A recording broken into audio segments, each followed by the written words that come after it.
साहित्य लहर में आपका स्वागत है। आज आप सुनेंगे मालती जोशी जी की कहानी यथार्थ से आगे। आइए कहानी सुनते हैं।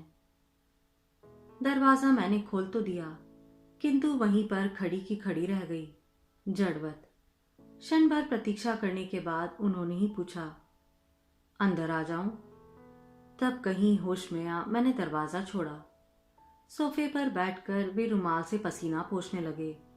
सफर की थकान चेहरे पर स्पष्ट झलक रही थी। मैंने पंखा खोल दिया और एक स्टूल सामने लाकर रख दिया। सहज भाव से उस पर पांव फैलाकर उन्होंने आंखें बंद कर ली। भीतर जाकर मैंने पहले तो गैस पर चाय का पानी रखा, फिर घड़े से एक जग भरकर ग्लास के साथ रखाई। फ्रिज का पानी उन्हें कभी भाता नहीं था और घर में सब इसे एक तरह का कॉम्प्लेक्स मानते थे। रसोई घर में लौटकर मैंने चाय बनाई, खूब स्ट्रांग, चीनी कम, दूध अधिक, सारा फॉर्मूला जैसे रटा हुआ था। क्रॉकरी की अलमारी में ही बिस्कुट और दालमोट के पैकेट थे, पर उनकी और मैंने देखा तक नहीं। प्लेन टी उनका नारा था, जिससे मुझे हमेशा चिढ़ होती थी। चाय की टेबल पर जब तक 2-4 चीजें ना हो मजा नहीं आता था।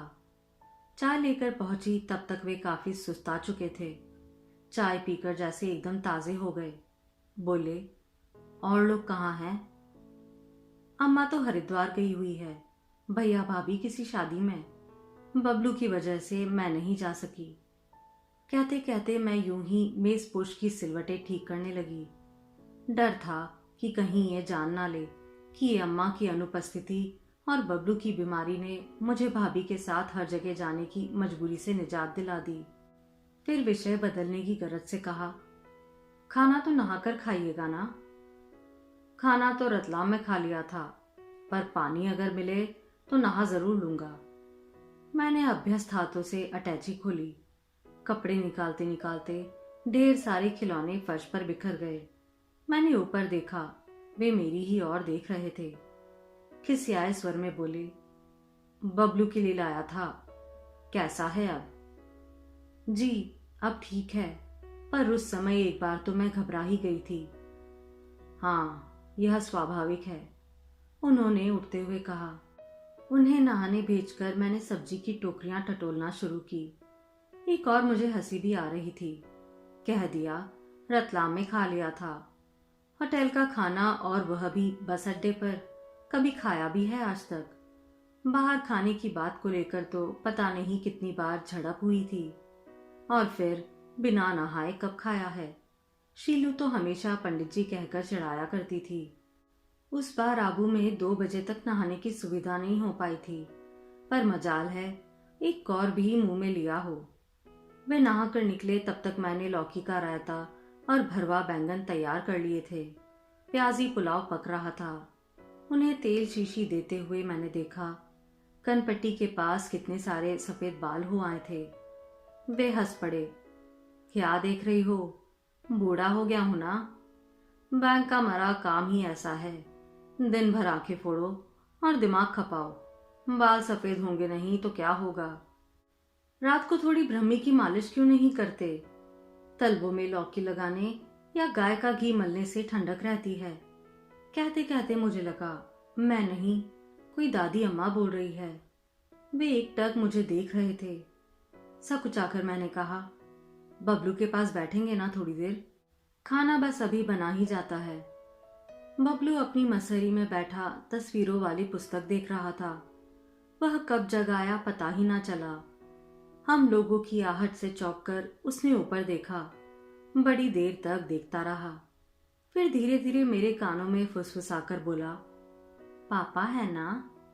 इस प्रश्न का उत्तर देने के करुण कर्तव्य से उन्होंने उभार लिया और लपक कर उसे गोदी में उठा लिया। मैं फिर वहां खड़ी न रह सकी। रसोई मुझे बुला ही रही थी। पुलाव जलने को था। झट उतार कर मैंने अंगीठी पर कुछ कोयले लगाए। तवे की सिकी रोटियां उन्हें जरा नहीं भाती थी। बर्नियां टटोलकर उनकी पसंद का, खासकर अम्मा के हाथ का बना कटहल का अचार निकाला। 2 फुलके जब बन गए तो मैं थाली लगाकर कमरे में ले गई। देखा, बबलू महाशय पापा की ठोड़ी पर गाल रगड़ते हुए आराम से लेटे हैं। बातें निरर्थक बातें करने का उन्हें समय नहीं है। मैंने खिलौनों का ढेर उनके सामने पटक कर कहा, देख तो तेरे लिए क्या क्या चीजें आई हैं। लेकिन और दिनों की तरह वह झपटा नहीं, बस अपने आसन पर बैठा देखता रहा। अपनी कृतज्ञता जताने के लिए उसने पापा को जोर से भींच लिया। बस उसका नन्हा सा मन भी जान गया था कि खिलौनों के लिए तो काफी समय पड़ा है। पाँव में जैसे पड़ लग गए हों। मैं फुलके बनाती रही, देती रही। आखिर जब उन्होंने कहा, कितने दिनों का इकट्ठा खिला रही हो, तब जाकर कहीं मैंने उन्हें उठने दिया। थाली लेकर जब मैं लौटी तब सामने भैया पड़ गए। अपनी रौ में मैंने कार की आवाज तक नहीं सुनी थी। भैया का चेहरा तना हुआ था और आवाज को प्रयत्नपूर्वक धीमा करते हुए उन्होंने कहा, हजरत अब क्या चाहते हैं? बच्चे को देखने आए हैं, मैंने जैसे दीवार को जवाब दिया। पिछले 2 घंटों से मैं जैसे किसी कल्पनालोक में थी और अब मेरे पांव जमीन पर आ लगे। भैया का भी वैसे दोष क्या था? इनको लेकर उनकी राय कभी भी अच्छी नहीं रही। इस शादी में दोनों पक्षों में से किसी की भी सम्मति नहीं थी। हम लोग सामाजिक, मानसिक किसी भी धरातल पर समकक्ष नहीं थे। केवल प्रेम का क्षणिक आवेग ही हमें बांधे हुए था। सबका विरोध मोल लेकर जिस नींव पर हमने दंपत्ति की नींव डाली थी, शादी के तुरंत बाद ही वह धंसने लगी। अपने परिवार का, परिवेश का बिछोह दोनों को ही सहन ना हो सका। प्रेम का पहला उफान खत्म होते ही गिद्धों की तरह एक दूसरे की कमियों को, घावों को नोचने लगे। बबलू के जन्म से भी इस खाई को भरा नहीं जा सका था। दोनों के परिवारों ने इस संबंध को बिगाड़ने में ही अधिक दिलचस्पी ली। मेरे परिवार के लिए यह रिश्ता स्तर से नीचे का था। उनके यहाँ तो मुझे कभी सहानुभूति नहीं मिली। हमारे लिए खुशी की बात यह थी कि हमने सौजन्य के साथ एक दूसरे से विदा ली। वहां वाले तो उधार ही बैठे थे। तलाक के दूसरे ही वर्ष उनकी शादी कर दी। फिर भी आज उन्हें देखकर मन में आक्रोश नहीं, बल्कि दया या कृतज्ञता सी मन में जगी थी। बेचारे महज बबलू के लिए इतनी दूर से दौड़े आए थे। पता नहीं क्यों पिछले वर्ष से बबलू को अपने पापा के विषय में बड़ी जिज्ञासा हो चली थी। शायद स्कूल जाने का यह परिणाम हो। एक बार तो उसने यहाँ तक कह दिया, मम्मी, क्या शीलू की तरह पापा भी भगवान के यहाँ चले गए हैं? मैं फटी आंखों से देखती रह गई थी। उसका भी क्या दोष? इस घर में उनका कोई स्मृति चिन्ह ना था। उनका नाम तक यहाँ वर्जित था। तब मैंने ही चुपचाप सारे एल्बम ट्रंक की तलहटी से निकाल लिए थे। बबलू घर भर की नजरें बचाकर घंटों उनमें खोया रहता। मुझसे कुरेद कुरेद कर उसने पापा की आदतें, उनके कपड़े तथा शौक जैसे कंठस्थ कर लिए थे। उसने पता नहीं कैसे उनके चेहरे की एक एक रेखा को आत्मपात कर लिया था कि 4 साल बाद भी उन्हें देखते ही पहचान गया था। इस बार जब उसे डिप्थीरिया हुआ तो पता नहीं उसने कितनी बार करुणा स्वर में उन्हें याद किया। मुझसे रहा नहीं गया। एक दिन जी कड़ा करके मैंने लिख ही दिया। वह पत्र पता नहीं कितनी बार लिखा गया, जलाया गया। लिफाफे में बंद होने पर भी अनिश्चय की अवस्था में न जाने कितने दिन तक मेरे पर्स में झूलता रहा था। पर उन्हें यह असमंजस नहीं व्यापा था। पत्र मिलते ही चले आए थे। इस एहसास से मेरे आंसू निकल आए। मैंने ईश्वर को धन्यवाद किया कि आज घर में कोई नहीं था। नहीं तो क्या इस तरह जी भरकर उन्हें खिला सकती थी, उनके पास बैठकर बात कर सकती थी। लौटकर कमरे में गई तो देखा अखबार मुंह पर चढ़ाकर वे आराम कुर्सी पर सो रहे थे। मनपसंद भोजन की तृप्ति उनके चेहरे पर थी। मेरी आहट से उनकी तंद्रा टूटी। बोले, अरे कहाँ रह गई थी तुम? तुम्हारा चेहरा कैसा हो रहा है? फिर कुछ धीमी आवाज में कहा, क्या भैया ने कुछ कहा? Never mind, I was never in his good books. कितनी सरलता से कह गए थे। और दिनों तो इन्हीं बातों को लेकर घंटों महाभारत होता था। प्रसंग बदलने के लिए मैंने कहा, घर पर सब ठीक हैं? सब ठीक हैं। माँ का मोतियाबिंद का ऑपरेशन हुआ है। महेश ने एमएससी का इम्तिहान दिया है। भानु की शादी नवंबर में हो रही है। और और गुड्डी कैसी है? क्या नाम रखा है? मुग्धा। सुनकर मन में एक कचौट सी लगी। परिवार नियोजन के समस्त नियमों को ताक पर रखकर मैंने बच्चों के नामों की जो लिस्ट बनाई थी उसमें एक नाम यह भी था। मैंने उनकी ओर देखा। उनके चेहरे पर इस तरह का कोई भाव न था, बल्कि वे घड़ी देख रहे थे। चले भाई, नहीं तो 5:30 वाली ट्रेन नहीं मिलेगी। क्या आज ही?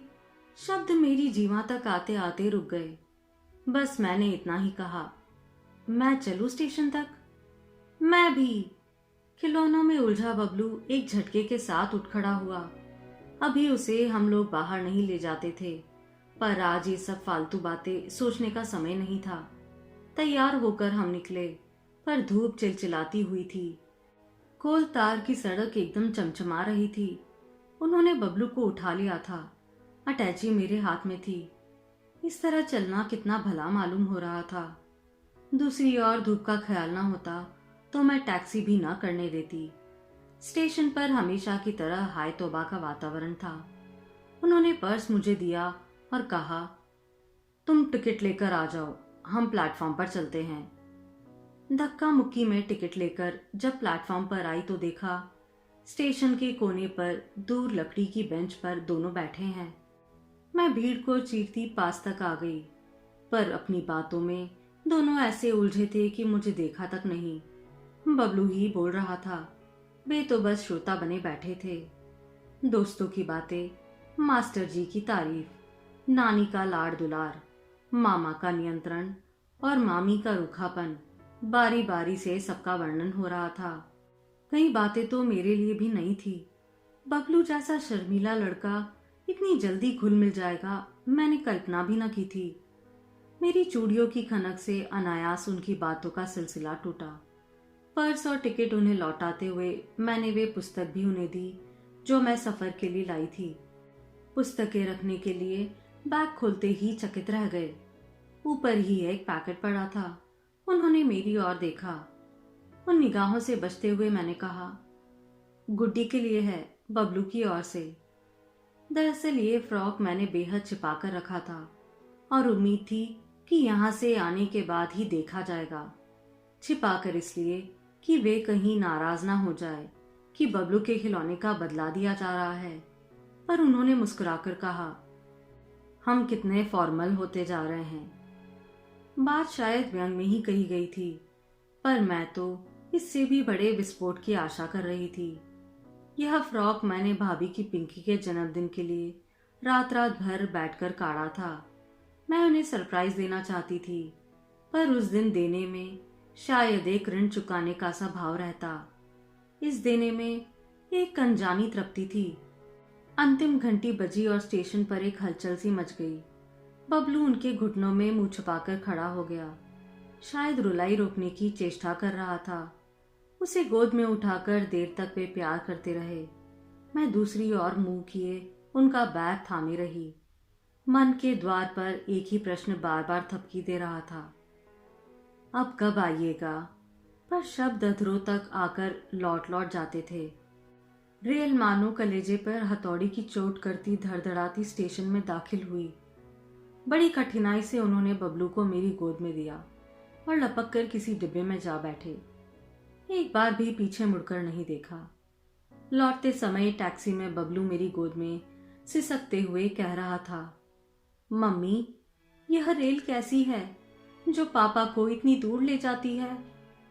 और मेरा मन कह रहा था, बेटे, कैसी तो तेरी मम्मी है, नहीं तो इस रेल निगोड़ी की क्या मजाल थी जो इस तरह तेरे स्नेह की छाया, तेरे अधिकारों का घर छीन जाता।